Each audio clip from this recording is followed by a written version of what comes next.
Welcome to today's Explainer. I'm absolutely pumped to be here with you today because honestly, we're tackling something almost everybody struggles with at some point, but kind of nobody really talks about.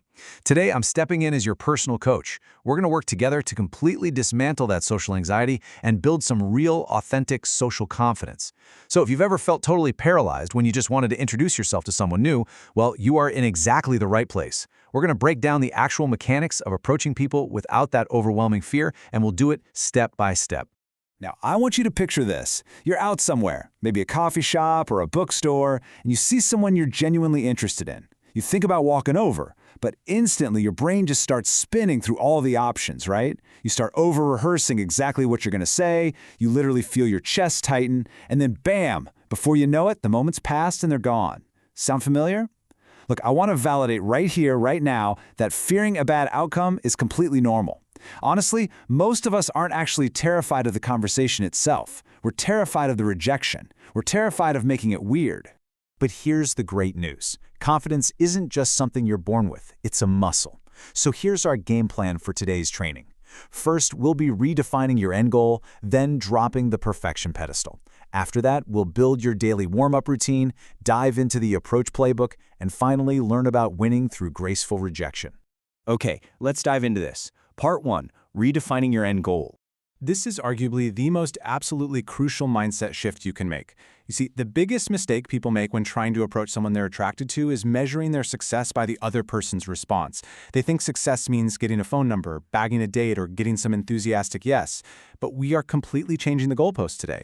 Success, it's simply having the courage to take action and start a respectful conversation. That's literally it. If you walk over, say hello respectfully, and walk away, boom, you've succeeded. When you stop measuring your own self-worth by someone else's reaction, the whole thing becomes 100 times less intimidating. You're taking back control because every interaction is just practice. It's not some high-stakes test. Now, as you actually start practicing this out in the wild, you're going to feel it physically, the racing heart, the sweaty palms, that kind of weird knot in your stomach. And I really want you to know that the secret to this fearless approach is not somehow magically eliminating those feelings. Literally every single confident, socially skilled person has felt awkward. The only difference? They act anyway. Confidence is acting despite those internal physical sensations of nervousness. That fear usually only fades after you've taken action enough times to realize, hey, it simply isn't as scary as your brain was making it out to be. Which brings us to part 2, dropping the perfection pedestal. This is all about tackling that massive mental hurdle, the whole idea of leagues. You know exactly what I mean, right? Seeing someone attractive and instantly thinking they're somehow out of your league or just inherently better than you. We gotta dismantle this pedestal right now. When you treat someone like this flawless, perfect being, of course you're gonna freeze up. But remember, the person you're looking at is just another human being. They have terrible, exhausting days. They have deep insecurities. They get nervous in social situations just like us.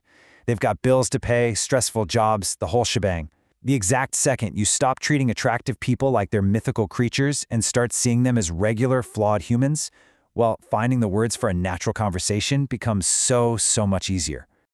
And what's really interesting about this slide is how just a tiny little tweak in your internal monologue changes your entire physical and mental posture. Think about it. When you walk up to someone thinking, "Oh man, I hope she likes me," you're putting yourself under immense performance pressure. You're desperately trying to impress. But when you shift that exact same mindset to, I wonder what kind of person she is, you're embracing genuine curiosity. It completely removes the pressure to perform because, well, you aren't trying to sell yourself anymore. You're just an explorer trying to learn about someone else. Expectations create pressure for sure, but curiosity creates a really relaxed, magnetic presence. Moving right along to part 3, your daily warm-up routine. So how do we actually get comfortable enough to pull this off? Well, like any good athlete, you need a warm-up. You wouldn't try to bench press your absolute maximum weight without warming up with the bar first, right? Social confidence works exactly the same way. It grows rapidly through low-stakes repetition. So here's your daily homework from your coach. I want you to practice talking to everyone. Become that person who just naturally makes small talk. Chat up the cashier at the grocery store. Tell a random guy on the street you like his shoes. Ask a stranger in a coffee shop what they'd recommend on the menu. Make small talk with that coworker you usually just nod at in the hallway. The more low-stakes conversations you initiate every single day, the less massive the pressure is going to feel when you finally turn to speak to someone you're actually attracted to. You're essentially normalizing the simple act of opening your mouth and speaking to strangers. Okay, let's move to part 4, the approach playbook, and see how this builds into the actual execution. Seriously, I want you to forget everything you've ever heard about pickup lines. Forget those overly complicated, memorized scripts that just sound incredibly unnatural. The best conversations start simply and respectfully. Step 1, you notice them. Step 2, you speak, using a super basic, respectful framework. Something like, "Hi, I noticed you and just wanted to introduce myself." Or, "Hey, I really like your style. I thought I'd come say hello." It's literally that straightforward. You absolutely do not need the perfect opening line. People can sense authenticity a mile away. Just be genuine, be clear, and be respectful. Now, once you've opened the conversation, your job immediately shifts to being incredibly observant. So the crucial point is paying close attention to these specific signals of comfort and discomfort. A truly confident person respects boundaries. If they're smiling, making eye contact, and asking you questions back, fantastic, keep chatting. But you've got to be just as attuned to the signs of discomfort. If they're giving one-word answers, avoiding eye contact, angling their body away from you, or if they explicitly say they aren't interested, you must respect that immediately. True social grace is all about reading the room and never, ever forcing interaction where it just isn't welcome. And that naturally brings us to part 5, winning through graceful rejection. This is perhaps the most liberating part of our training today. We're going to learn how to win even when the answer is a big old no. I really want you to internalize this. Rejection is not proof that there is something fundamentally wrong with you. Sometimes people are just super busy. Sometimes they're having an awful day. Sometimes they're already in a committed relationship. Or hey, sometimes they just aren't interested. And you know what? That's completely okay. You're not going to connect with every single person you meet. Literally nobody does. Those people out there who seem totally fearless when talking to others, they aren't immune to rejection. They get rejected all the time. They've just learned not to take it personally. So how do we exit like an absolute winner? Look, whether the conversation lasted 30 seconds or 10 whole minutes, you always leave respectfully. If you ask for a number and she says no, or if she signals she wants to be left alone, you just accept it gracefully. You smile and you say something super simple like, "No worries at all. It was really nice meeting you. Have a great day." And then, and this is the absolute key here, you turn and you walk away with your head held high.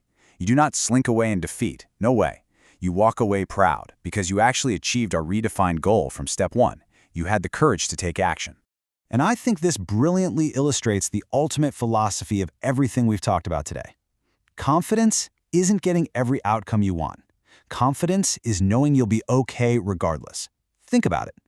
Your goal is not to somehow convince every single person you find attractive to like you. That's literally impossible. Your goal is to become the kind of person who's capable of confidently starting a conversation, deeply respecting other people's boundaries, and knowing your worth doesn't change one bit based on their response. Once you truly internalize that, fear completely loses its grip on you. To wrap up today's explainer, I want to leave you with a bit of a challenge. What is the absolutely biggest thing that's historically stopped you from saying hello? Was it that perfection pedestal? Or maybe that heavy performance pressure? Well, now that you've got this playbook in hand, I want you to go out there today. Start with those low-stakes warm-up conversations and prove to yourself that the fear, it's really just an illusion. Thank you so much for joining me today. Get out there, start building that social muscle, and I'll see you in the next one.